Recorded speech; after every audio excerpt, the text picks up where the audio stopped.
Are you a thoughtful leader? Maybe you are. Maybe you think you are. Let's find out. I'm Mindy Gibbins-Klein. I'm author of The Thoughtful Leader and host of the Thoughtful Leader podcast. Thoughtful leadership is all about thought leadership that goes above and beyond. Thought leadership that is truly new and original, exciting, disruptive, maybe even groundbreaking. Because let's face it, we need to raise the bar.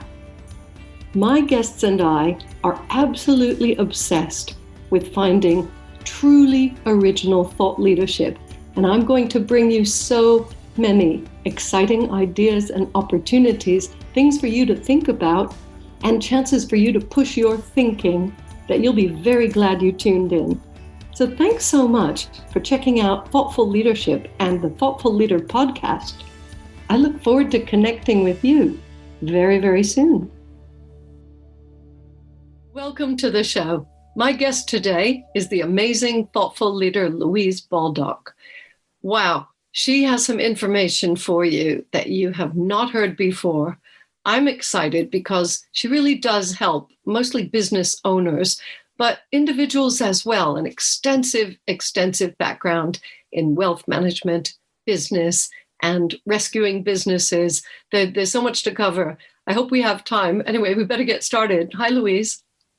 Hi, Mindy. Thank you for this wonderful opportunity, and I'm really excited to be chatting to you today.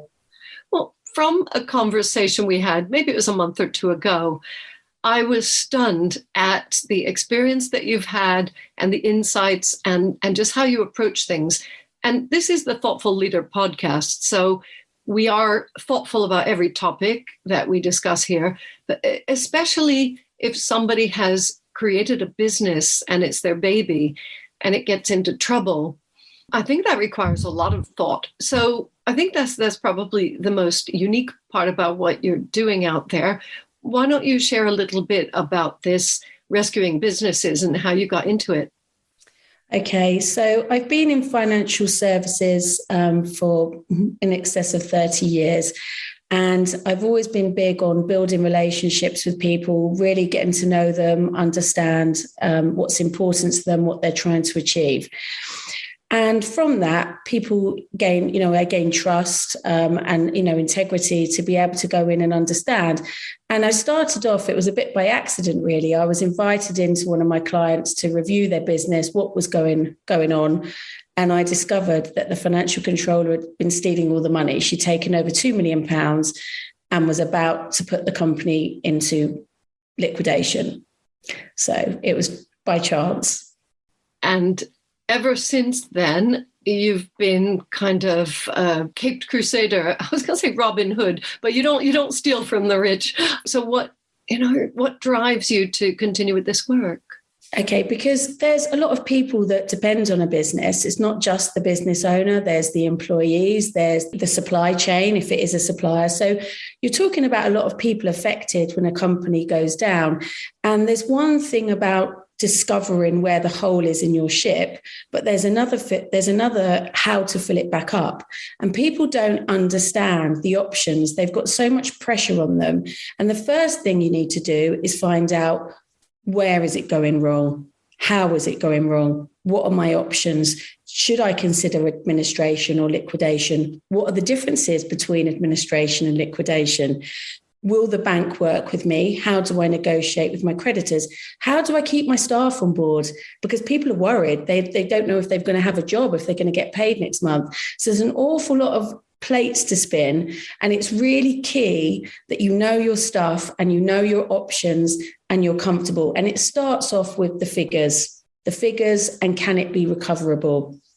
I'm fond of answering that big question, what would you tell your younger self? I'm fond of answering that with know your numbers. So this is before I even met you, because if you own a business, if you're running a business, and like you say, you're responsible for other people in so many different aspects. You've got your suppliers as well. You've got other partners. If you don't know your numbers, you don't know where you are, you might all of a sudden wake up and realize, oh no, there is this big problem or, fraud or one of these sorts of things. So how early do you think, it's a trick question, how early do you think business owners should start knowing their numbers? Absolutely, at the beginning. The foundations of your business are key. Like when you build a house, it's that foundations that keep that building there for years and years and years. So it grows as a well-organized, well-structured machine. Because if you can't keep control at the beginning, when there's just you and maybe another, then how is it going to grow? And this is the biggest problem. People don't deliberately grow into chaos. It happens. And it happens just through not putting the right foundations in place. And it can happen deliberately or just by incompetence in the team that you've got around you. But getting your figures, understanding your business, it's such powerful information, data, learning about trends, your peaks and trough times in your business. You know, if you've got a business that's affected by the summer holidays, or maybe you're a manufacturer and you need to rely on buying that overseas, you know, other factors that can make a difference. Data on understanding, if you're not getting the business, why aren't you converting the business? Who are they going to? What can you change? Because as a business owner, you are so empowered to make quick decisions and be innovative and evolve. Like with what happened with COVID, we all had to sit down very quickly as a business owner and think, okay, am I going to survive? What do I need to survive? And it's been amazing to see all the, you know, the fast track of the digital world, which is of particular interest in me. And I'm learning. I do love learning.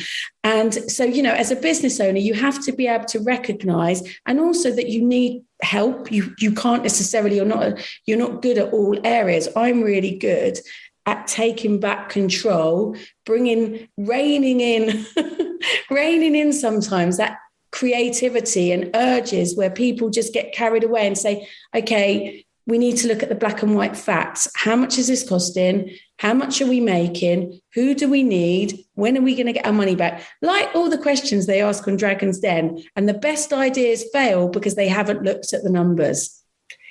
Yeah, I think our listeners will be nodding their heads and they know this, they've heard it before. And yet, it's not always the most exciting or sexy part of the business. I think I would like you to share some of just one challenge or mistake or error of judgment that you personally experienced that turned out okay, but it did require that thoughtful leadership, that stepping back. Can you think of a story? Yeah, I mean, I'd like to go back to the one with the financial controller stealing all the money, because you've got a company here that's been trading for in excess of 25 years, great client base, yet suddenly they've got no money. Staff literally weren't paid. You know, pension payments weren't being paid. No one knew what was happening to the money. And it was really important for me to go in and actually empower those people to talk to me, to include them into how are we going to deal with this? What are your genuine thoughts? Because you've got all different people, from sort of people checking in the goods in and the goods out to the people that are managing sort of projects. And every person, you have to understand that business and encourage them that they can speak openly. Does that answer your question? Of course. You know, we don't have any right or wrong answers around here. We're just curious to hear what thoughtful leaders think about important topics. And so, because you're in the hot seat, Louise, how about sharing some insight or lesson that you personally have learned? I won't call it a mistake, but if you want to, you can share that, a challenging time that you have got through by being thoughtful. Well, I think when you're, like I said, you have to empower people, and challenges often come when you're trying to negotiate with people out of a situation. So, for instance, at the moment, I'm working with a very sensitive client it's a family dispute, but they're running the company and they're managing the company together. And again, there's ill health, there's different people. So it's very important to actually listen to what people are looking to achieve. and not making those decisions for those people. So I like to empower as a leader. I like to empower people to actually give them the information so that they can make their own informed decisions, because I'm not going to be there all the time and someone else isn't going to be there all the time.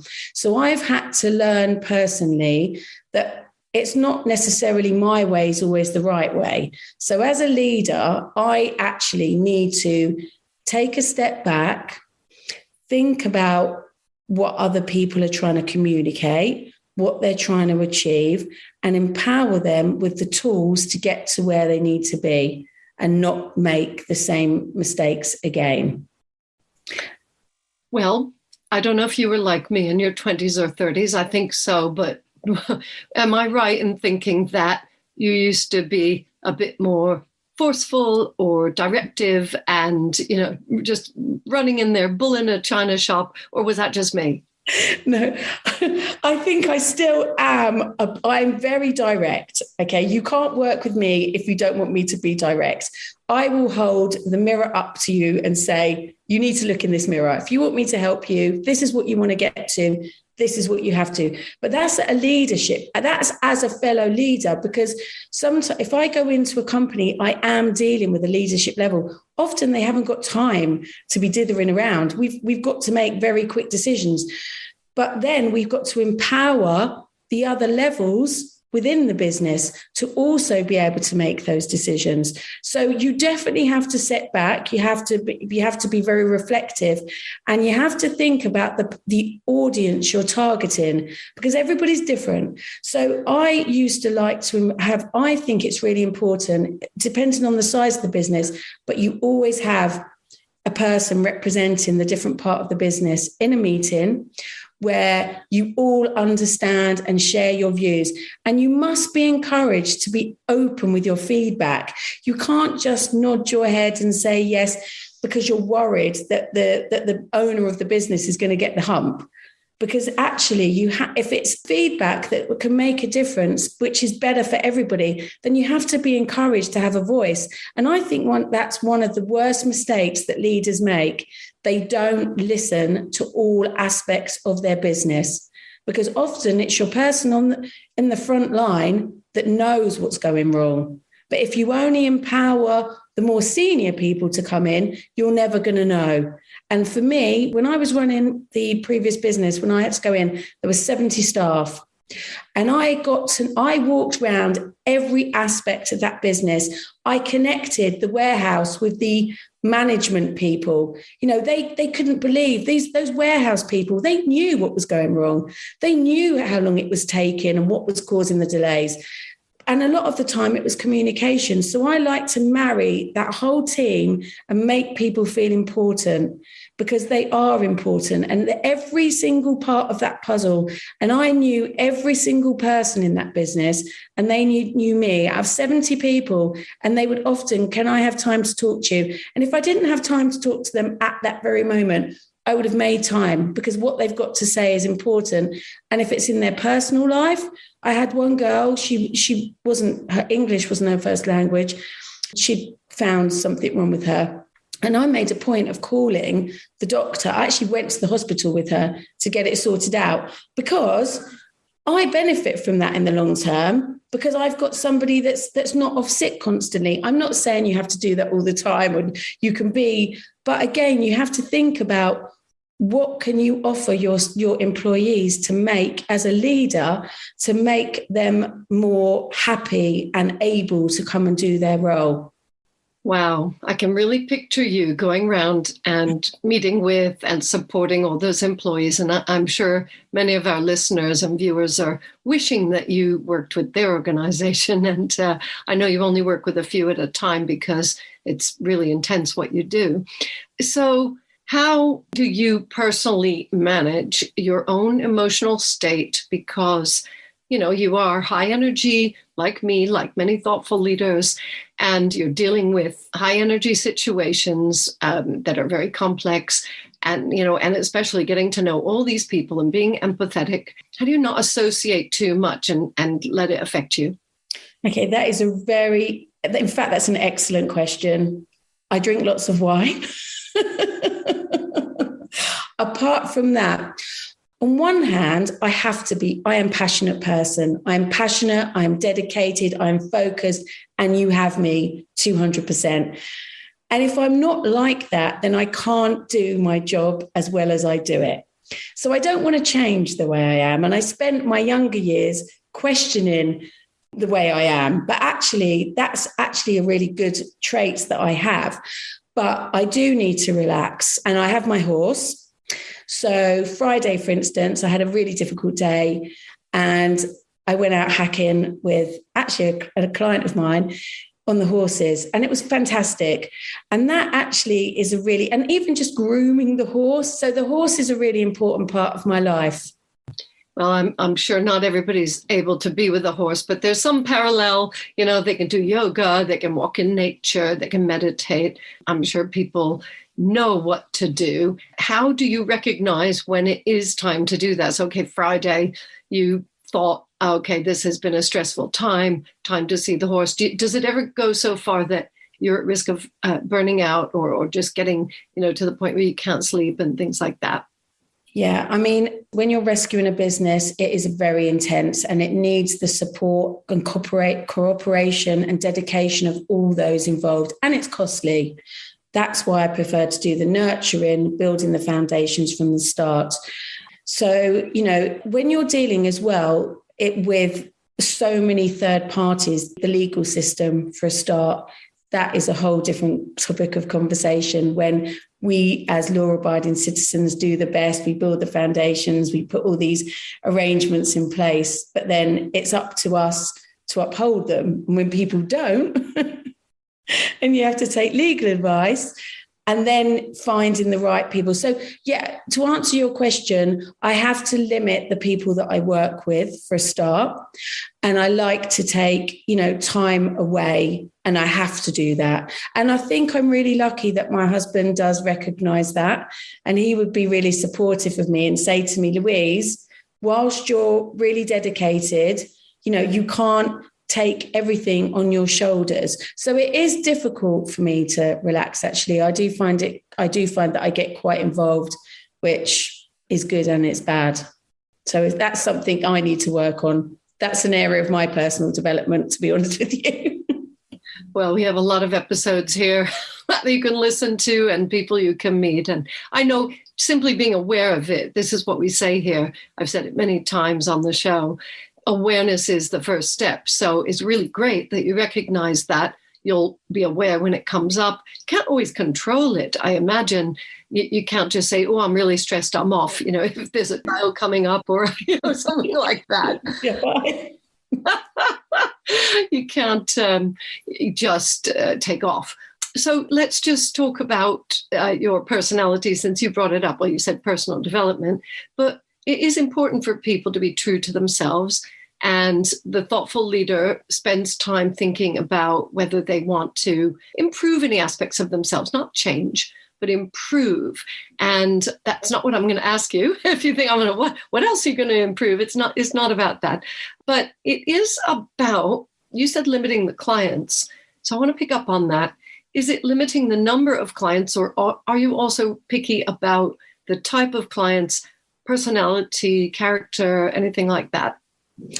Okay, this is another really interesting question. I don't pick people, they pick me. It's bizarre. I don't advertise. I don't have any kind of social media. I don't even really do website. All my business comes from referrals and recommendations. And I meet the people that need rescuing in the most extreme situations.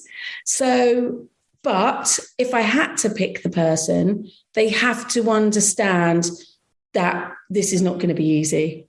And you've got to be willing to make changes, because how have you got in this situation in the first place?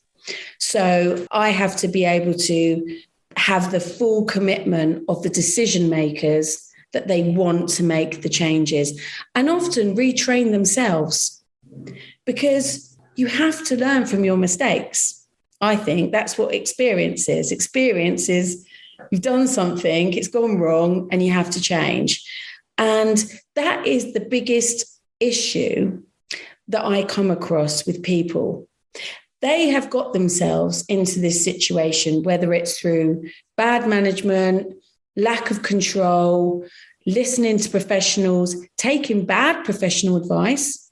That is one thing you wouldn't believe how many bad professional advisors there are. It is shocking. And I actually do want to get on a bit of a personal mission to actually take these people down, because it's wrong that people have to, innocent people, don't get protected from the professional advice despite heavily regulation.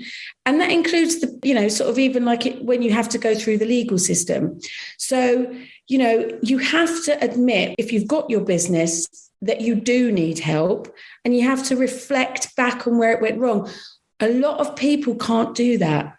You'd be surprised, Mindy, how many people I work with, and as soon as you've sorted everything out, they just want to go back to their old ways. And you think, but you're going to have a problem.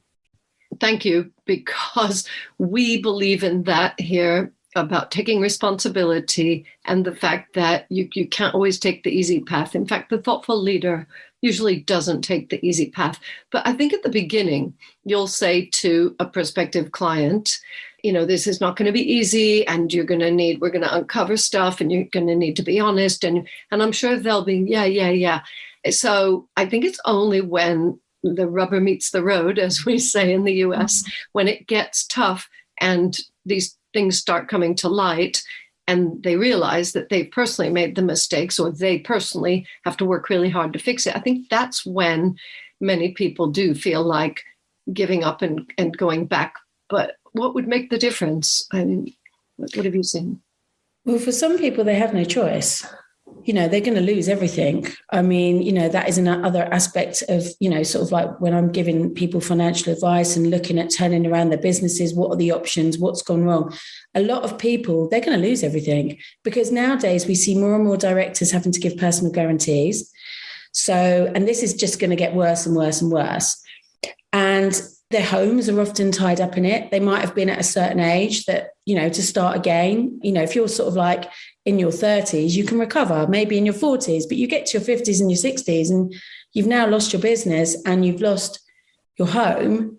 That's a massive thing. So they have to give it all they've got to sort things out. But people have to be able to admit, I mean, I will always I'm not always right, as much as I think I am, but you have to be able to say, I'm wrong, I'm sorry, and listen and learn.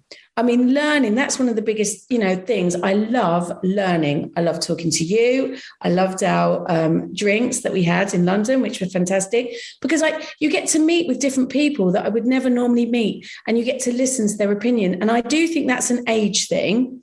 That is definitely something that I'm far more open to listening to people and learning. But you must be able to self-reflect on yourself. What could I do differently? How could I do this? How can I get that person to buy into what I'm saying, especially when I'm going to go and turn around? Because when you're going into a business that's in chaos, some of the staff enjoy the chaos. They thrive on the chaos, because actually it covers up how they're not doing their job properly, and they actually don't want change, and people don't want change. So you have to be able to think, how am I, who's the most influential person here, first of all? Who is the person that's I need to work on? I need to get on board, because you need support. When you're in a desperate situation, you've got everyone against you. HMRC, your creditors, the banks, the banks are trying to send in their auditors, but you can turn this business around because they've got the strongest ingredient. They've got customers and they've got an order book. You've got those two ingredients. You can make a go of it. You've just got to be able to trade out of it. And getting the people on side and turning their mindset is so important. Okay, so your best tip for the founder who knows there's chaos, kind of knows that it's his or her, their fault, what would you say to that person who is thinking, I'm going to lose my business, it's going to be tough? You want to say that to them.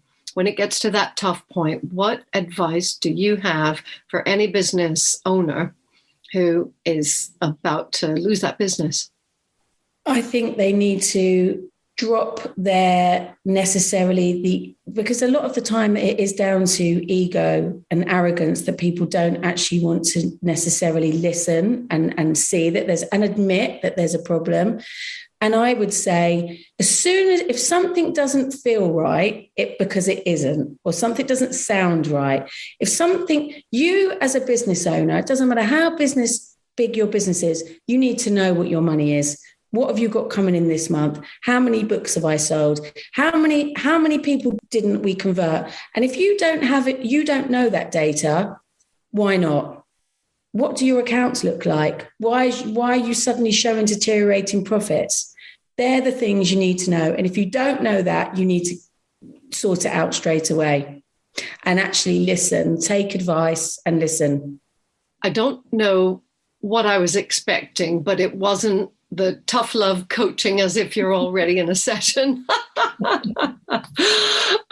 So listeners, I'm sure you've already figured out who Louise is, how she is, what her style is, and hopefully it's been refreshing. I think it's very refreshing to hear something new. It's not always, nice and lovely. No, we need to, like you said, look in the mirror. But we're experts at doing that here. We're trying to take this thoughtful leadership approach out there and get more people to own it, be responsible, be thoughtful in every sense of the word, admit when they're wrong, listening. So you've covered all of our favorite topics here. So I know people will want to connect with you. It just remains for me to say thank you so much for being on the show, Louise Baldock. Thank you, Mindy. It's been a pleasure. I hope you've enjoyed this episode of The Thoughtful Leader, and I hope it's inspired you to be more thoughtful as a leader in your business. Please consider subscribing and leaving a review. An important question for you. Do you want to create a culture of thought leadership in your organization?